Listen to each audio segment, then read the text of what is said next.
Assalamualaikum warahmatullahi wabarakatuh. Perkenalkan, nama saya Barka. Saya dari kelas manajemen RA3 Fakultas Ekonomi dan Bisnis Universitas Primagraha. Video kali ini saya akan menjelaskan mengenai beberapa materi yang mencakup poin-poin.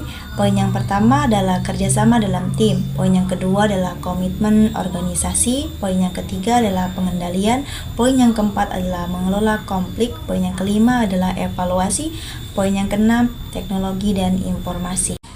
Terkait poin yang pertama, menjelaskan mengenai materi kerjasama dalam tim. Kerjasama dalam tim merupakan kegiatan yang dikelola dan dilakukan sekelompok orang yang tergabung dalam suatu organisasi. Kerjasama tim juga merupakan suatu kemampuan untuk bekerja sama dalam menuju visi dan misi bersama. Dengan kata lain, kerjasama tim merupakan suatu kemampuan yang kuat dalam mengarahkan dan mendorong para individu dalam menuju dan meraih tujuan organisasi secara bersama-sama. Kesimpulan mengenai kerjasama dalam tim yaitu anggota tim atau kelompok dalam organisasi atau perusahaan memahami pentingnya sebuah kerjasama, maka hubungan kerja antar bagian atau unit kerja akan berjalan dengan baik dan lancar, sehingga program-program yang sudah direncanakan mudah dicapai. Untuk membangun kerjasama kelompok dan beberapa hal yang perlu dilakukan antara lain membangun rasa saling percaya, saling pengertian, keterbukaan, kejujuran dan keberanian, membangun komunikasi, relasi diri, motivasi dan saling ketergantungan dan lain sebagainya. Poin yang kedua adalah komitmen organisasi. Komitmen organisasi adalah kesediaan karyawan untuk mengutamakan organisasi daripada kepentingan pribadi dan memberikan kontribusi yang besar untuk mencapai terwujudnya tujuan organisasi. Kesimpulan mengenai komitmen organisasi adalah tingkat kesediaan dan dedikasi anggota organisasi untuk mencapai tujuan bersama dan memenuhi nilai organisasi. Komitmen organisasi dapat memiliki dampak positif pada kinerja dan keberlangsungan organisasi, serta meningkatkan kepuasan kerja dan retensi karyawan. Penting bagi organisasi untuk memperhatikan faktor-faktor yang mempengaruhi komitmen organisasi dan mengambil langkah-langkah untuk memperkuat agar mencapai kesuksesan jangka panjang. Poin yang ketiga adalah mengenai pengendalian. Pengendalian adalah suatu proses pengaturan aktivitas-aktivitas organisasi secara sistematis agar konsisten dengan ekspektasi yang terdapat dalam rencana, target, dan standar kinerja.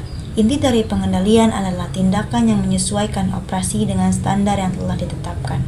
Dasar pengendalian adalah informasi yang dimiliki manajer.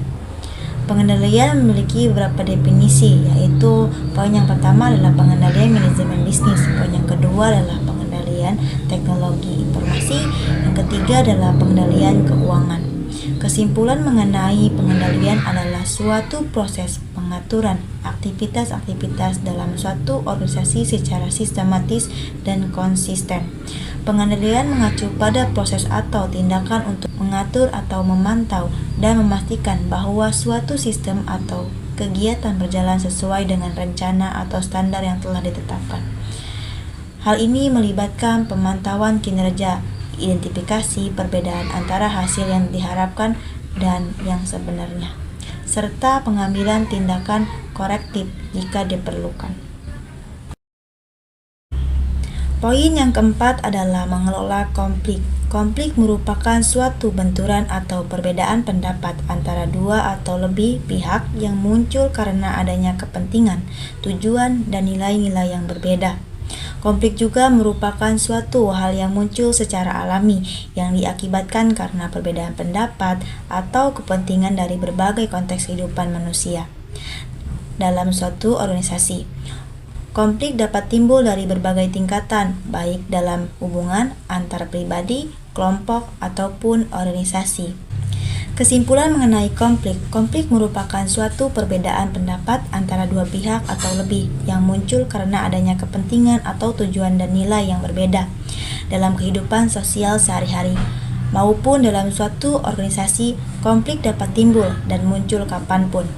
Konflik yang muncul dalam suatu organisasi akan mengganggu kelancaran hubungan antar individu dalam organisasi, sehingga nantinya akan menghambat kinerja dalam suatu organisasi tersebut. Namun, pada dasarnya, konflik memiliki dua sisi yang berbeda. Pada satu sisi, konflik dapat bersifat positif, tetapi di sisi lain, konflik dapat membawa dampak negatif.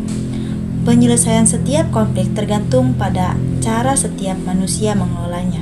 Yang kelima adalah mengenai evaluasi.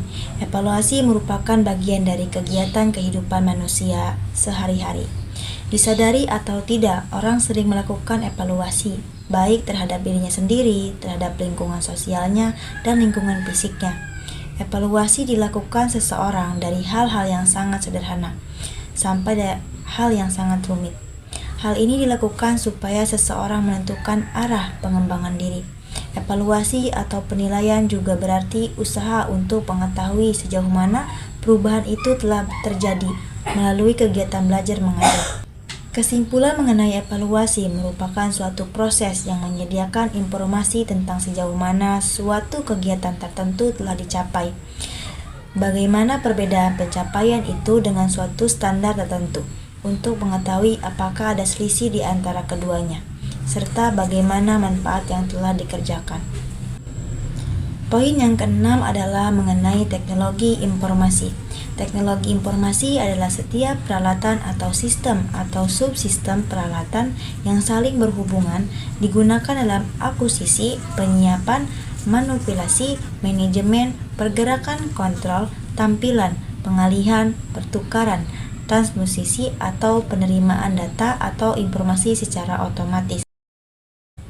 Istilah TAI ini mencakup beberapa hal, di antara lain komputer, peralatan tambahan, perangkat lunak, viewer, dan prosedur serupa, layanan, termasuk layanan pendukung, serta sumber daya terkait.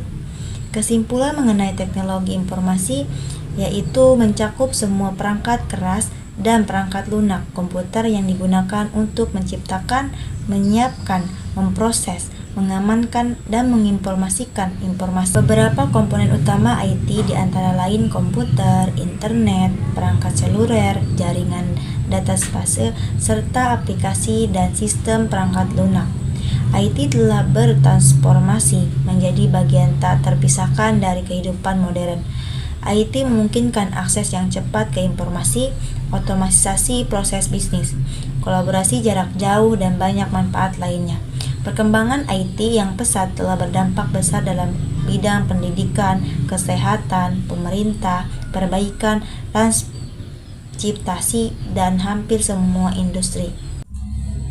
Di masa depan, peran IT diperkirakan akan semakin dominan dalam kemajuan teknologi seperti kecerdasan buatan, Internet of Things, komputasi awan, dan analisis data besar. Inovasi dalam bidang IT akan terus berlanjut untuk membawa manfaat yang lebih baik bagi kehidupan kemanusiaan. Itulah kesimpulan singkat mengenai teknologi informasi, peran dan dampaknya dalam berbagai bidang kehidupan saat ini, serta berpotensi di masa depan. Mungkin itu saja yang dapat saya sampaikan mengenai beberapa materi tadi. Kurang dan lebihnya mohon maaf. Wabillahi taufiq wal hidayah. Wassalamualaikum warahmatullahi wabarakatuh.